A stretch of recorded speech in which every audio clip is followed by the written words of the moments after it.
জয় রাধে, জয় রাধে।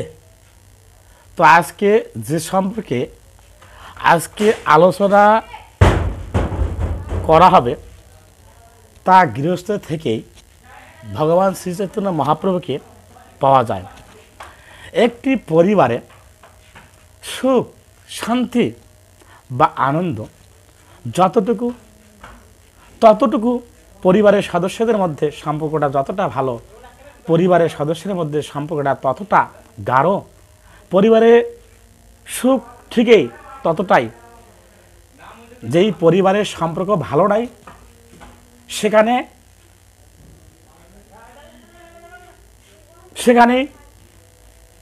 শান্তি বা সুখ আনন্দের প্রশ্নই ওঠে না।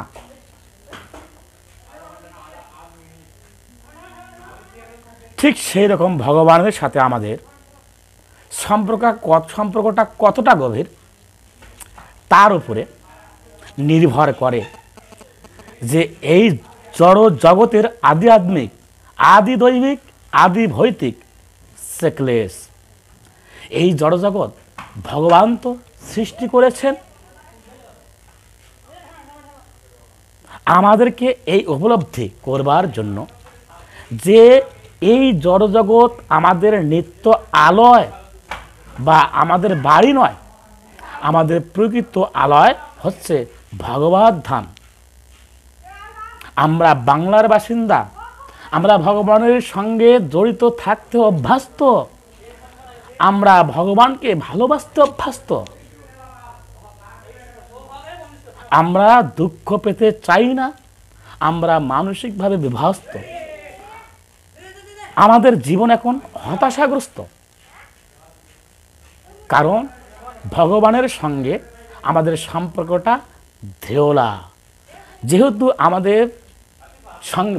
আমাদের ভগবানের সঙ্গে আমাদের সম্পর্কটা ধেওলা, সেই জন্য আমরা সহজে ভেঙে পড়ি, খুব সহজে মানসিকভাবে আমরা বিভস্ত হয়ে যাই। কিন্তু যেই ভক্তে ভগবানের সঙ্গে সম্পর্ক খুব দৃঢ়, সেই ভক্তের কাছে তথাকথিত সুখ এবং দুঃখ ততটা প্রভাবিত করতে পারে না। আর তার জ্বলন্ত দৃষ্টান্ত হচ্ছে শ্রীবাস ঠাকুর। আমাদেরকে শিক্ষা দিয়েছেন কিভাবে গৃহস্থ জীবনের থেকেও ভগবানকে আপন করে নেওয়া যায়, কিভাবে ভগবানকে প্রাণ দিয়ে ভালোবাসা যায়। মহাপ্রভু যখন শ্রীবাসের আঙ্গিনায় নৃত্য গীত করেছিলেন, ঠিক সেই সময় শ্রীবাসের পুত্র দেহ রাখেন ছোট্ট বালক। শ্রীবাস ঠাকুর কিভাবে সমস্ত মায়েদেরকে উনি বুঝিয়েছিলেন, ওনার স্ত্রী মালিনী দেবীকেও বুঝিয়েছিলেন এই জড় জগতের প্রকৃত স্বরূপ, এই জড় জগতের প্রকৃত রূপ হচ্ছে কেউ কারো নয়। এই জড় জগতে প্রকৃত রূপ হচ্ছে অনিত্যমহ। গ্রস্ত হয়ে আমরা ভাবছি এটা আমার বাড়ি, এটা আমার গাড়ি, এটি আমার সন্তান, এটি আমার মার্কেট, যেখানে আমাদের জীবনে কোনো নিশ্চয়তাই নেই যে আমরা ঘুম থেকে উঠবো কিনা, দাঁড়াইতে পারবো কিনা। তাই তো শ্রীবাস ঠাকুর এত সুন্দর করে মায়েদেরকে বুঝিয়েছিলেন। মৃত্যু শিশুকে রেখে সবাই ভগবানের কীর্তনে মগ্ন হলেন। পরবর্তী সময়ে যখন মহাপ্রভু শ্রবণ করলেন ওনার কীর্তনের সময় শ্রীবাস ঠাকুরের ছোট্ট সন্তান দেহ রেখেছেন, মহাপ্রভু অবাক হয়ে স্থাপিত হয়েছেন। শ্রীবাস ঠাকুরকে জিজ্ঞাসা করলেন যে আমি তোমার গৃহে রয়েছি,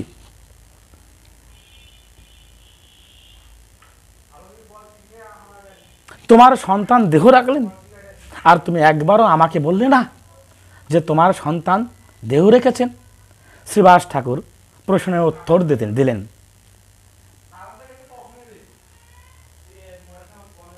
প্রভু, আমার সন্তান হারানোর যে দুঃখ, সেটি তোমার আনন্দের কাছে একেবারেই তুচ্ছ। তুমি কীর্তনে আছো, তুমি নৃত্য গীত করছো। আমি যদি তোমাকে বলতাম যে আমার সন্তান মৃত্যুবরণ করেছে, কিন্তু তুমি আজ হরিনাম সংকীর্তন এই চিরদিনের জন্য জগতে বন্ধ করে দিতে, আর কোনোদিন এই জগতে হরিনাম সংকীর্তন হতো না প্রভু। কিন্তু আজ আমার পরিবারের জন্য কিংবা আমার মৃত্যু সন্তানের জন্য তুমি যদি দুঃখ পেতে, তাহলে সেটি আমি সহ্য করতে পারতাম না। মহাপ্রভু তখন কাটছিলেন, কর্দন করেছিলেন যে নদিয়াবাসী আমাকে কত ভালোবাসেন।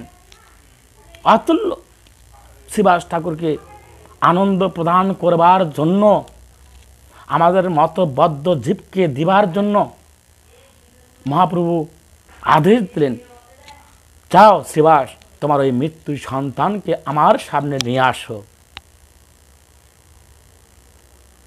মহাপ্রভু সেই মৃত্যু শিশুর সঙ্গে কথা বলেছিলেন, কিন্তু মৃত্যু শিশু তখন মহাপ্রভুর সঙ্গে কথা বলছেন। কিন্তু আমি বা আমরা যদি কোনো মৃত্যু শিশুর সঙ্গে কথা বলি, কিন্তু সে কি কথা বলবে? কিন্তু না, কখনো বলবে না। শ্রী চৈতন্য মহাপ্রভু চারিখণ্ড বনে সকল জীবজন্তুকে আহ্বান করলেন, গন্ডার, হাতি, বাঘ, সিংহ, হরিণ, যে তোমরা সকলে হরে বলো, হরে কৃষ্ণ মহামন্ত্র বলো, হরি বল, জয় রাধে, হরি বল। তাই শ্রী চৈতন্য মহাপ্রভুর আপরণ লীলা, ভগবান তো বলেছেন, ভগবান তো আদেশ করেছেন, ভগবানের আদেশে একটি তৃণলতা গাছও কথা বলেন। তাই মহাপ্রভু চারিখণ্ডের বনে যখন বাঘকে হরিনাম কিংবা যত পশু পাখি সকলকে বললে যে তোমরা সকলে হরি বলো, হরে কৃষ্ণ মহামন্ত্র বলো, যখন সকলে বলছে হরি বল, হরি বল, হরি বল, কিন্তু মহাপ্রভু শিশুকে প্রসন্ন করলেন, তোমার তো বয়স, এত ছোট্ট বয়সে তুমি কেন প্রাণ ত্যাগ করলে, মৃত্যুবরণ করলে? মহাপ্রভু প্রসন্নে মৃত শিশু জীবিত হয়ে কথা বলছেন এবং মহাপ্রভুকে প্রণীত জ্ঞাপন করে উত্তর দিতে লাগলেন।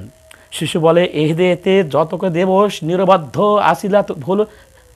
আসিল ভুন ছিল সেই রস,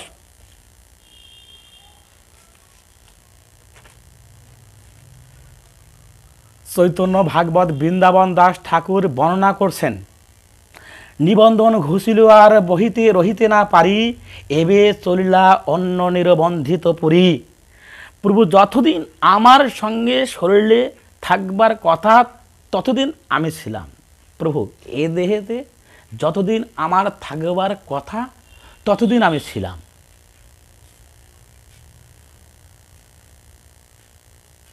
নির্বন্ধিত, আমি চাইলেও তো থাকতে পারবো না।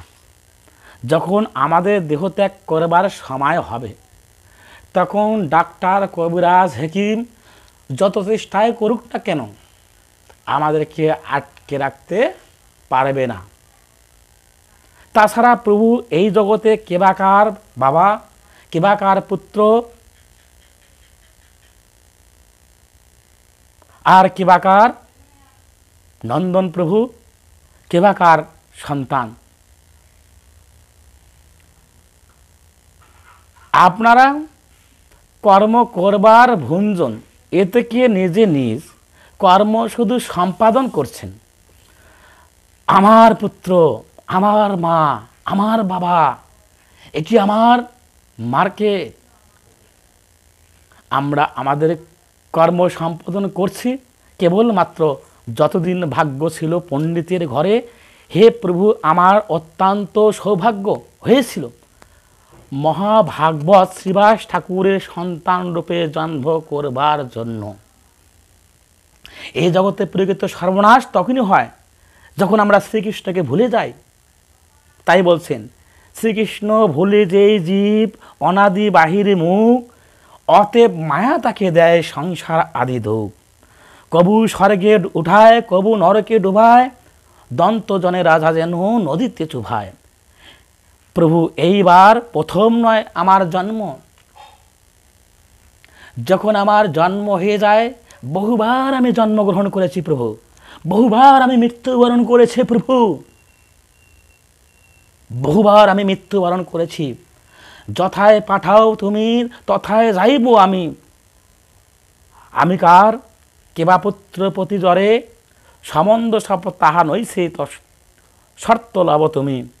জীবের নিত্য পালিয়তা, এই জড় জগতের যে সমস্ত প্রসঙ্গে মধ্যে আমরা আবদ্ধ রয়েছি,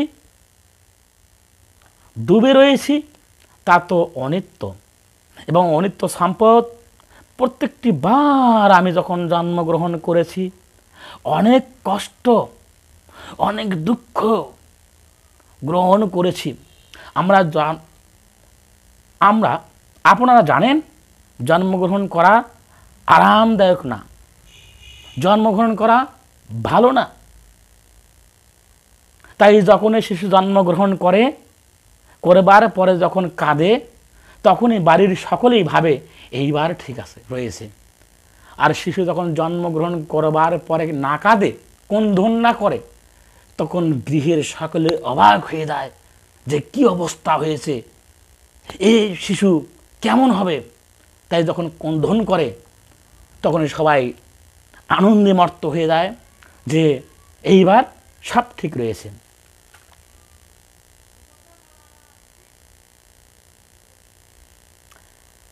এইবার ঠিক আছে, কেননা ক্রন্দন দিয়ে শুরু আমাদের জীবনযাত্রা, আর ক্রন্দন দিয়েই শেষ আমাদের ভাবলীলা।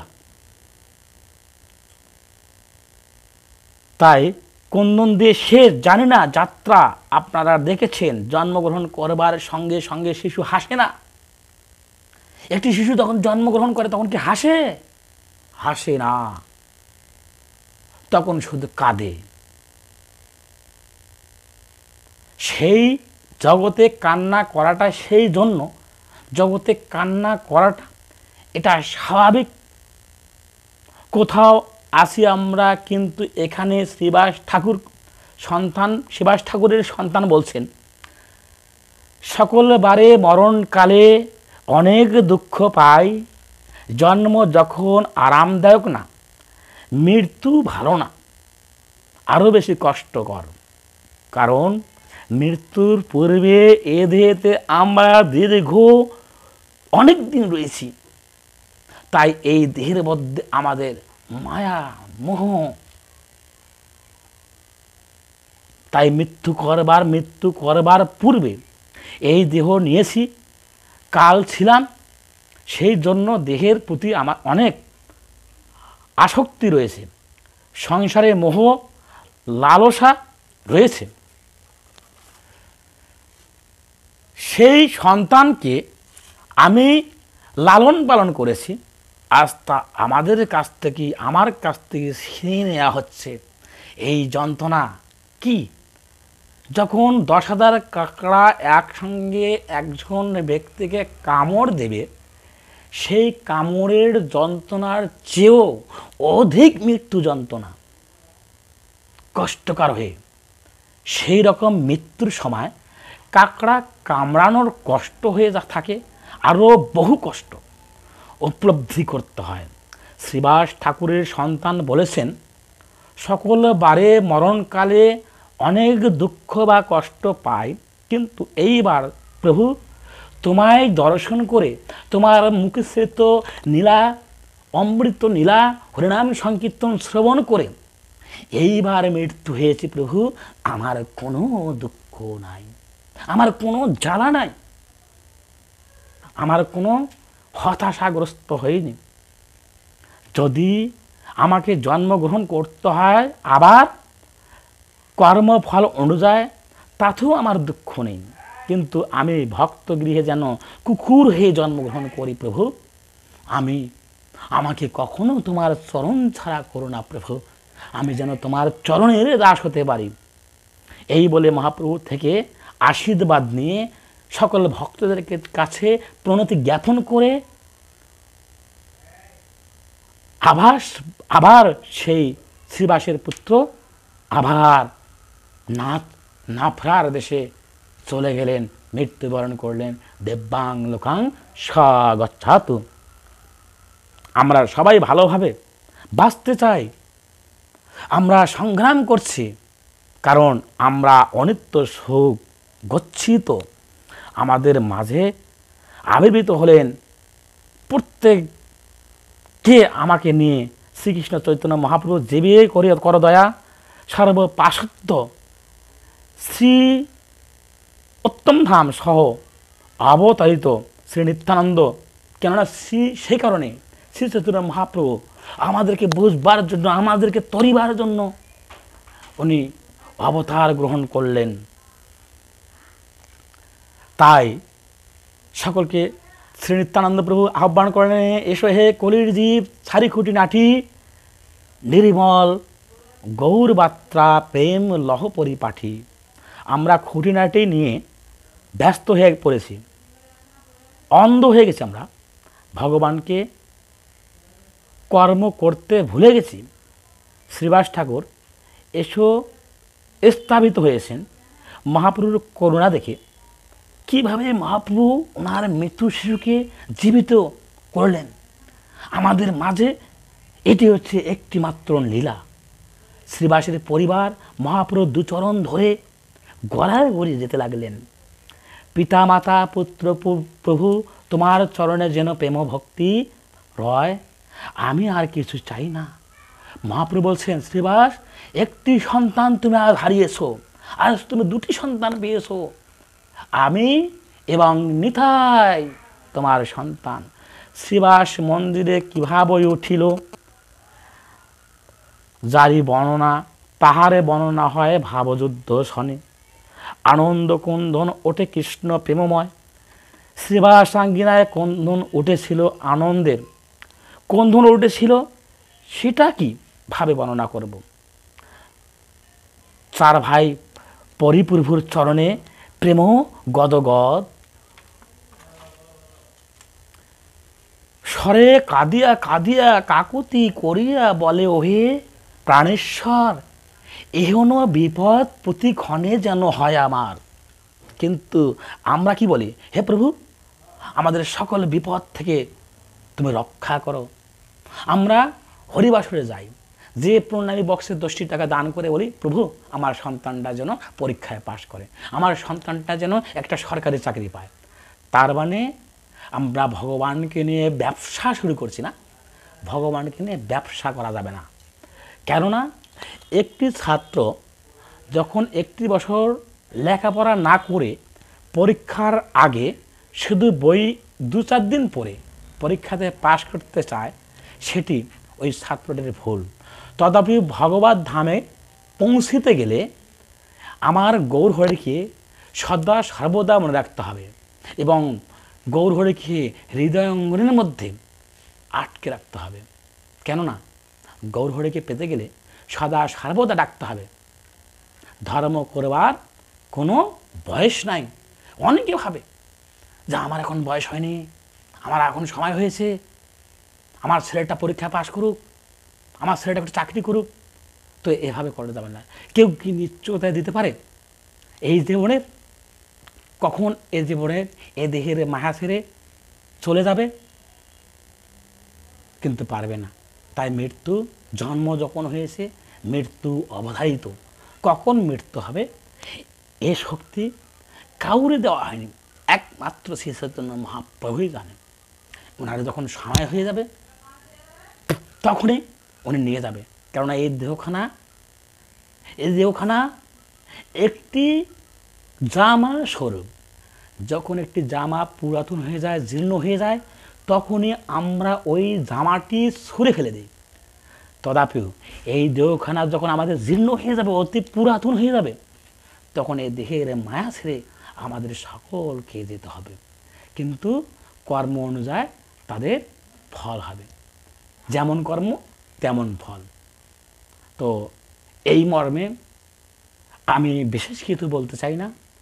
তাই কলির যুগে একমাত্র নাম সংকীর্তনই সার, আর কোনো ধর্ম কহিলে নাহি ভয় পার। সকালে বলো হরে কৃষ্ণ জয় রাধে জয় রাধে, হরি বল হরি বল হরি বল।